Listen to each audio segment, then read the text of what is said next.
here, and I have a tag video for you guys. So as you know, at the beginning of the month I participated in the Scrap September with the Scrappy Sisters. They did a full month of September, 30 days of layouts. So every day they had a layout based on a prompt that they had come up with, and they invited a guest to come along and scrap each day as well. So there are over 60 videos for you guys to check out this month with all kinds of inspiration.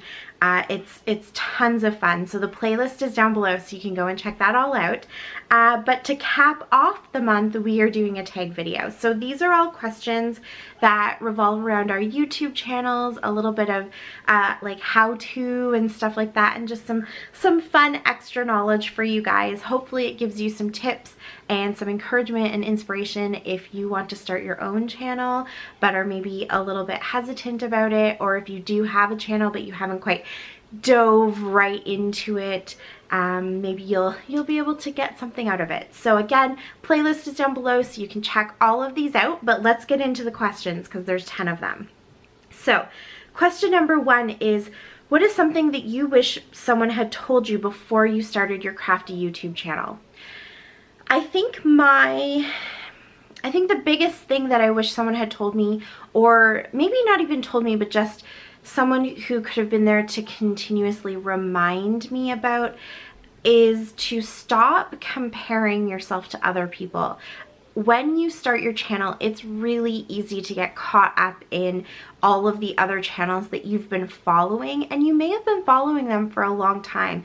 And so you're seeing people who have some experience with this. They've put in their hours, they've put in their time, they've, you know, hit all of those obstacles and bumps and hurdles and stuff like that. And so you're seeing them at the top of their game, or, you know, they're up a little bit higher on the mountain. And so it's good to aspire to have a channel like somebody else's, but you have to remember that when you start out, you pay your dues a little bit. It's a learning process, and it's about gaining the experience, and that's a really great thing.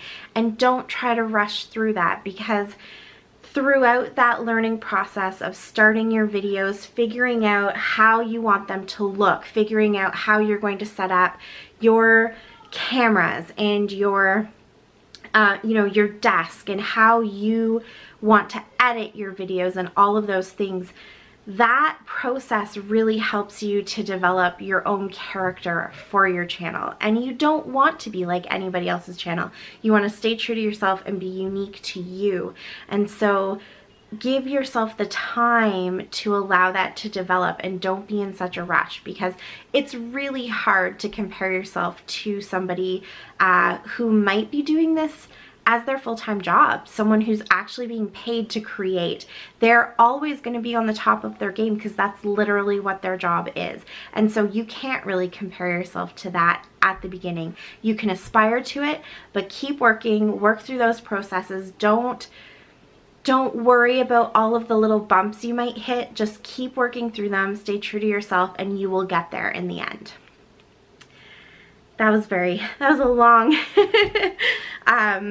answer, but I really believe that the best channels are the channels that show your own personality. So don't try to be like anybody else. Just let your own channel develop, and find who you are through that channel. Okay.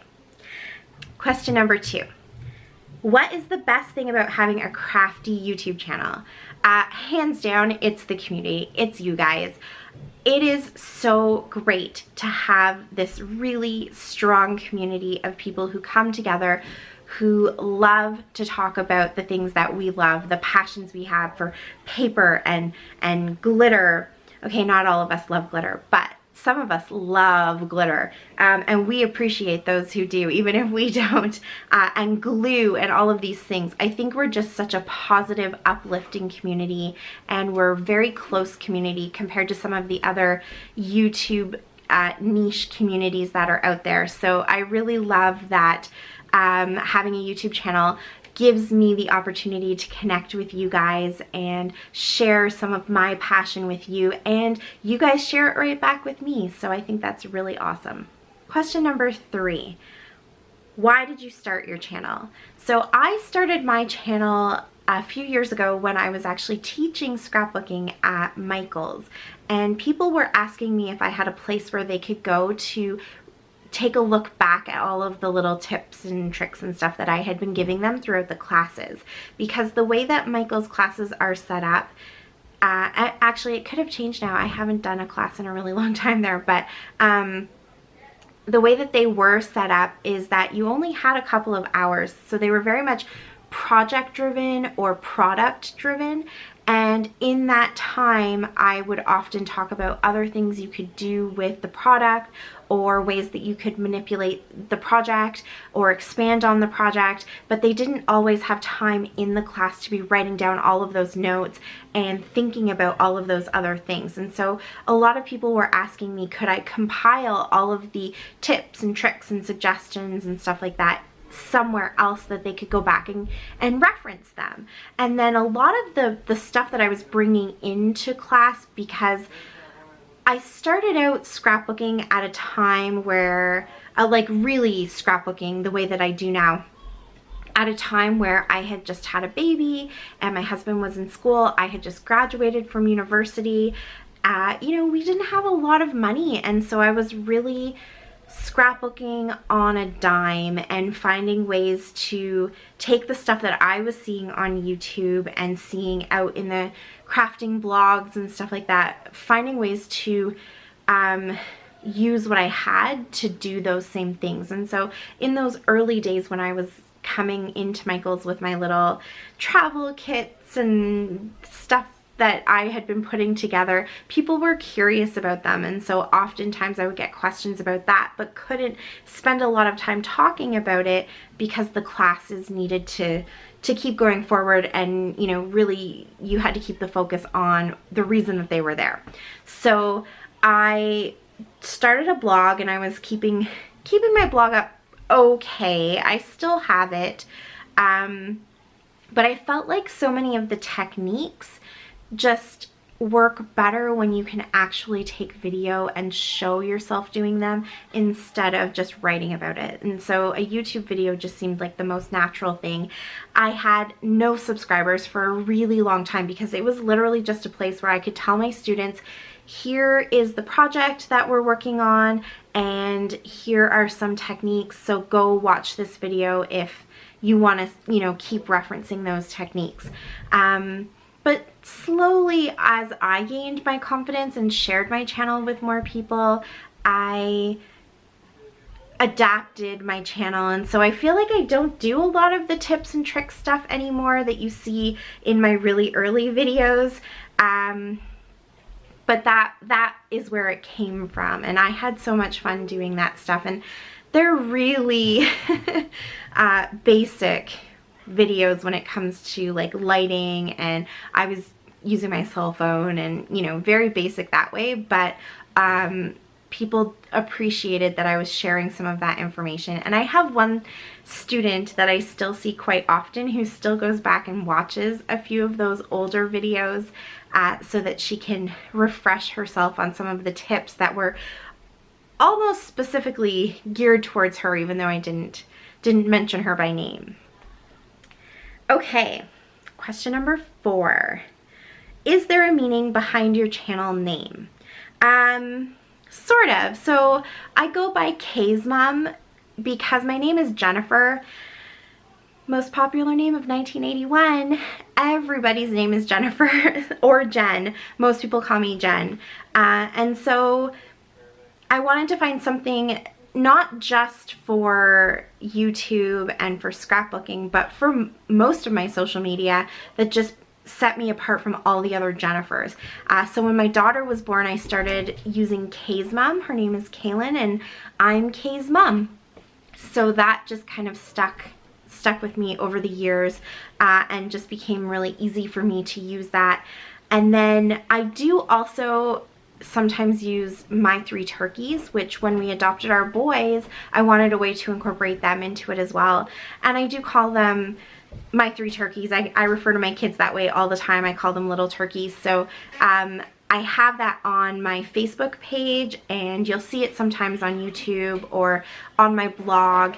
And partly I wanted to use that name here and there just because if I did ever have the opportunity to develop a career out of this, I would like to call my business My Three Turkeys. So that is there too, and that's kind of where that came from.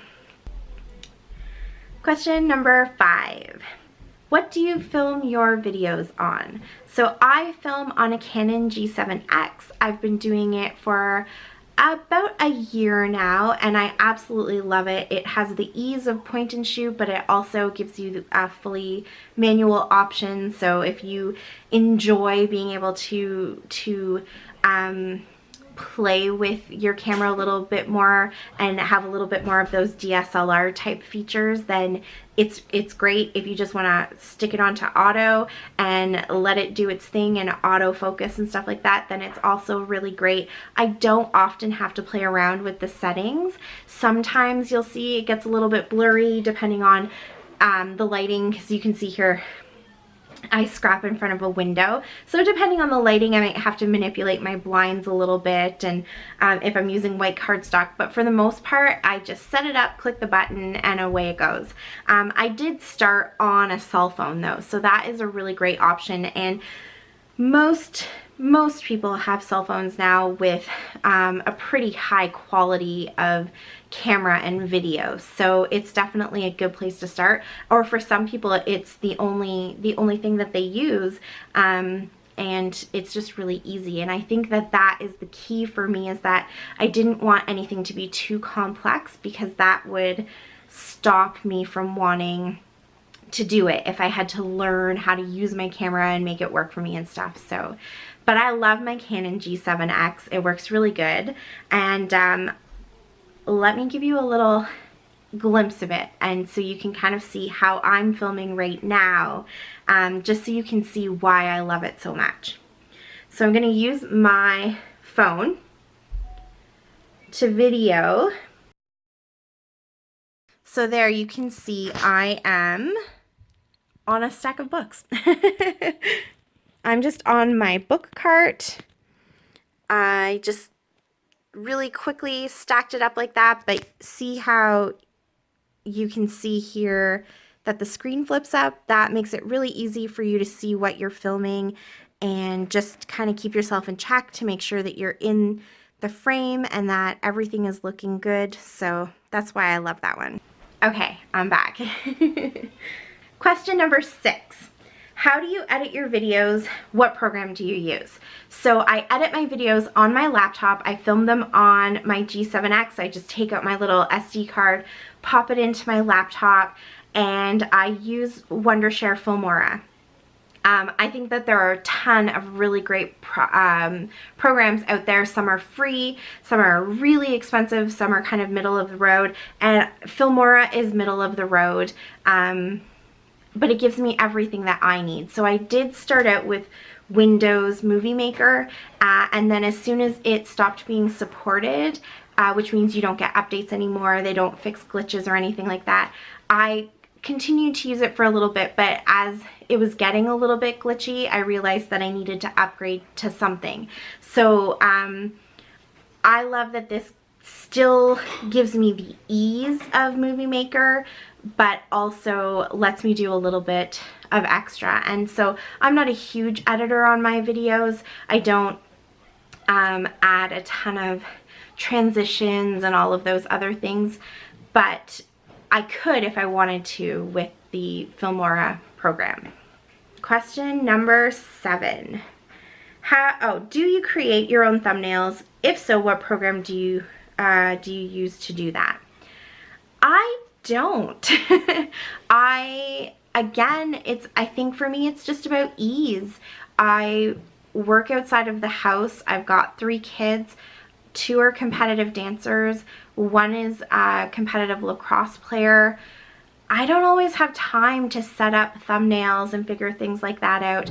And when I film, sometimes it's not planned, if that makes sense. It's a nice day outside, the kids are all busy doing something. I know I have some layouts coming up.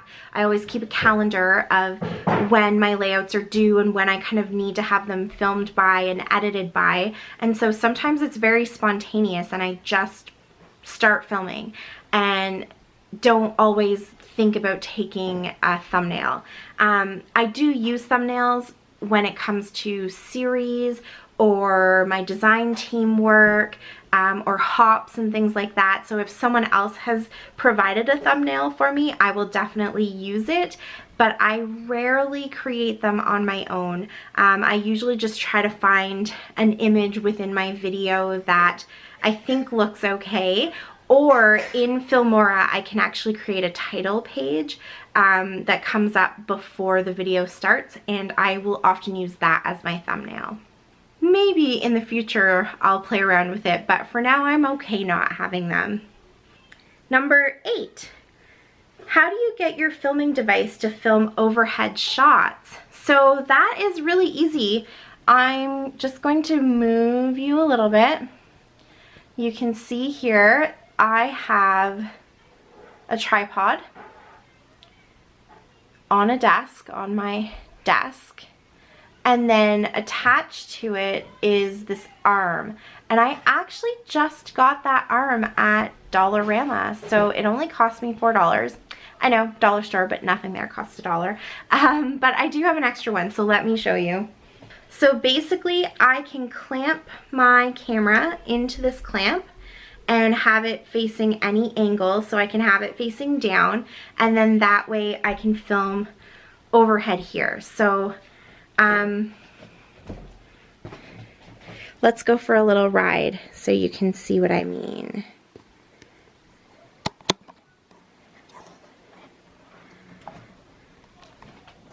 This is the clamp that usually goes right here and gets clamped down right here. So my camera actually sits this low. And because it is adjustable, here we go again, because it's adjustable right here, I can move it, I can manipulate it. It is pretty bouncy, but it actually holds pretty well, and so I can move it around if I need to do something where I have to be higher or lower or whatever I need to do.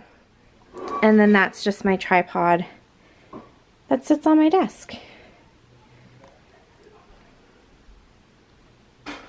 And again, my camera just can sit like that. And my camera, because it has the pop-up lens, lets me see what I'm looking at. I'll insert a picture too so you can see exactly what I mean.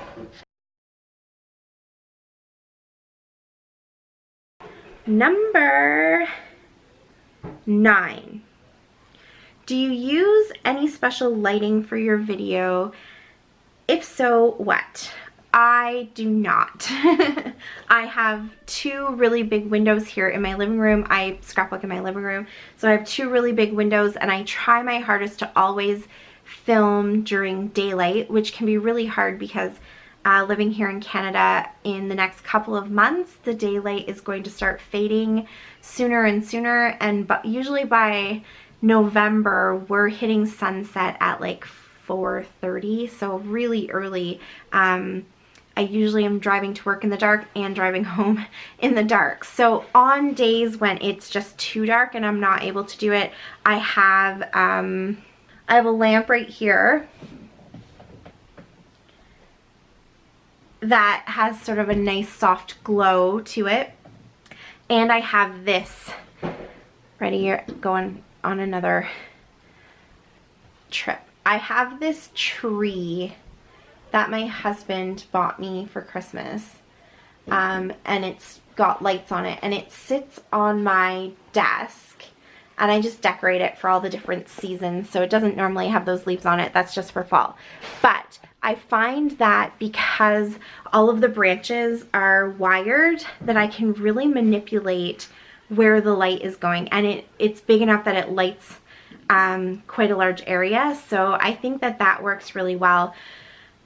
I just don't have the space for extra lights, again, because I'm in my living room, so I have to try to keep whatever lighting I'm using to my desk area or to this back area here. So I just try to do everything during the day. Question number 10. How expensive do you think it is to have everything you need to start a crafty YouTube channel? Example, something to film on, editing software, lighting, tripods, etc. I think it costs $0. It cost me $0 to start. I didn't buy anything. I used my phone. I built a platform that my phone could kind of hang off of. Here, I will show you. Let me pop this phone out. So I used books and boxes and built myself, knowing where my camera is on my phone. It wasn't this phone, but knowing where my camera is, I built up a stack of things so that I could hang my camera off of the edge, or my phone off of the edge, so the camera was right here filming my work surface. I didn't buy a tripod. Not even my dollar store arm. I had none of that. Because I don't have a craft room, I felt like I just needed to have something that was flexible. I sometimes crafted upstairs, I sometimes crafted downstairs, I sometimes crafted in my kitchen at the kitchen table, and so just being able to use books and boxes and things like that. Sometimes I had to, depending on how far out I needed my phone to be, I would put something heavy on top of it. But that's how I started. I didn't spend any money. As for lighting, I used the lamps and things that were around me, or I tried to film in the daylight, which I still do. And I still think no matter what, that's the best kind of lighting, is just natural daylight. But I didn't spend any money on any of that. I used Movie Maker, which was free on my computer already. I used the free content that I could get on Movie Maker, like titles and music and all of that kind of stuff. I didn't spend any money because I feel like you really need to jump in a little bit, create some content, play around with your setup, experiment a little bit before you invest money, because when it's time to invest money, you want to know what it is that's going to work for you. And that will really help you to save some money by not overspending on things you don't end up using, or by not overspending on things that you didn't actually end up needing. You have to develop that a little bit. And so my biggest piece of advice would be just to grab your phone and start, or your point and shoot camera, or your iPad, or whatever it is that you have that you're already capturing pictures and video on. That's what you want to start with.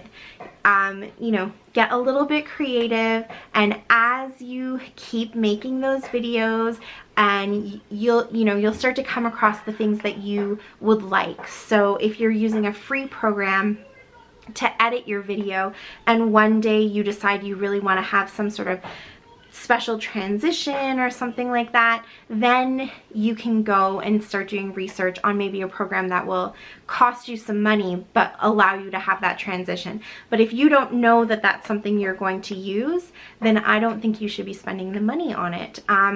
You may have a gorgeous, bright, beautiful scrap room and not need to have any extra lighting, or you might be like me, who started out scrapping in my basement with no lights at all and need to find some lamps and things to actually create that light for you. So don't go out and spend a ton of money. I know it can be really fun and exciting to do that, but it's worth it to take a little bit of time and see what it is that you're going to use before you start buying things that you don't need.